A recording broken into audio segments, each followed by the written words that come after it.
If you're still renting today and you think if renting or buying is still a good idea or a bad idea and you're trying to figure out which way to go, I'm going to tell you this right now. Still buying your property is worth more than someone who is going to be renting for the rest of their life. And we're going to break into this video right now.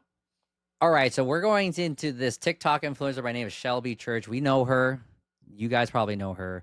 I've watched a few of her videos and everything, but she's pretty much well known about the Airbnb ups and downs of her experience. But we're going to go into this video right now and as to why I don't agree what she's saying. Let's talk about the reality of real estate investing because I think a lot of YouTubers and TikTokers make it sound better than it actually is. Online, people make it seem like you can buy a property, rent it out, and it will cash flow so easily. But the truth is, deals like that really don't even exist anymore. Part of the reason being, everyone's aware of real estate investing now. Everyone's looking for those deals. So it used to be, Graham Stephan would talk about, you can buy a duplex and rent out the other side and it will cover both of the mortgage payments. You can't find a deal like that anymore. Trust me, I've looked, it won't cover both of the mortgage payments. Even if you do find a property that cash flows, what I've learned is all of that cash flow just goes to maintenance. My sister and I own a townhouse in Seattle. We didn't really mean for it to become a rental property, but right now we are renting it out and it does have $100 a month in cash flow. But we just got a bill for $3,700 to fix the hot water heater. My experience of owning a home, even a newer home, this home was built in 2008, there are still things that always need maintenance. You're getting into real estate with this expectation that you're going to cash flow money that you can live off of. It's unlikely that you're gonna find that kind of deal. Usually it takes decades to get to that point. Real estate can definitely still be a great investment, but the cash flow isn't as good as people make it sound. It's more of an appreciation game. Okay, there's a lot in this. You should not be taking investment advice from a person who focuses on their social media as their one of their source of income, okay? She doesn't have enough skin in the game to really try to utilize all the strategies in real estate. The fact that she's taking a townhouse and trying to rent it and trying to force the cash flow is such a terrible position. If you were a person listening from the outside in, just trying to get your feet wet, understanding what real estate is all about, when you hear her, you will barely hear that, oh, don't get me wrong, that real estate is still an investment, but to find those great deals and everything are pretty much like slim picking. It's not going to happen. I'm like, that is completely wrong.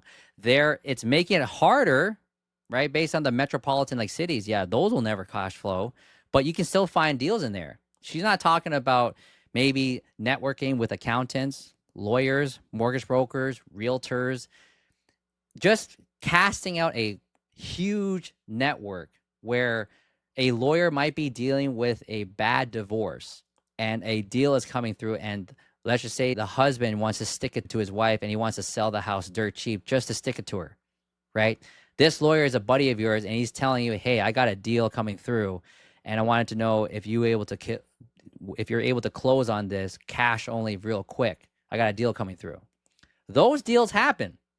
It's not going to be forever. It's just who you know. That's one way. Then there's off-market deals. Facebook groups where you can connect with agents who are pretty much building a portfolio of off-market deals. Or what about cold calling yourself or hiring a robo-dialer where someone dials 100 numbers a day to qualify leads for you so you can speak to them about speaking to the homeowners directly to actually get better deals versus just looking on the MLS. This person this is my guess. She's not involved in the whole process of trying to build a real estate portfolio, that she doesn't know all the strategies. She's just limited to what she knows and what she's being told, which is shop in your local market.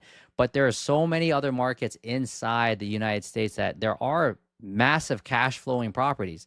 You're not going to buy a property where it's fully done up and there's nothing you want to do, and then it's going to cash flow right away. That's going to sell pretty much close to market rate, the market listing rate, or the market price, sorry. You want to find where there's sweat equity.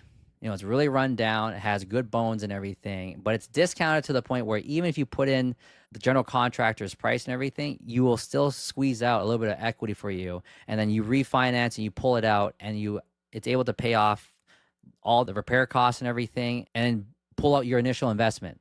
Those are the deals that you're trying to look for. That is what you want to get into the real estate market for. But she has no idea. She got into the whole Airbnb, making money hands over fist and all that stuff, and not actually understand the long-term tenant game where the numbers are going to be a little bit different, right? So if you guys are still trying to get into the real estate market and all that stuff, don't listen to her. She's like, her information is garbage. Focus on like small time investors. You can follow me if you want, because I'm starting to scale up my real estate portfolio out of the country, where I'm from Toronto, and I invested in a triplex in Cleveland, Ohio. If you want to follow along, that's just the first deal that I closed in 2025.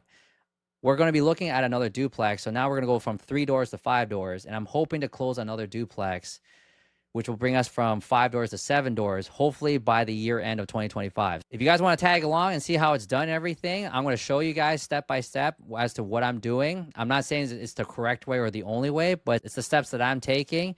If you guys are out there who happen to be in real estate investors who wants to share their ways of scaling up the real estate business, then comment down below. I would love to hear it. But for the rest of you who wants to get involved, you can comment down below. You can reach out to me. Reach out to me while you can, while I'm still scaling up my business and I'm still focusing on this content right now. Anyway, guys, I'm going to be signing out. If you guys like the content, subscribe, comment down below, and I'll catch you guys on the next one.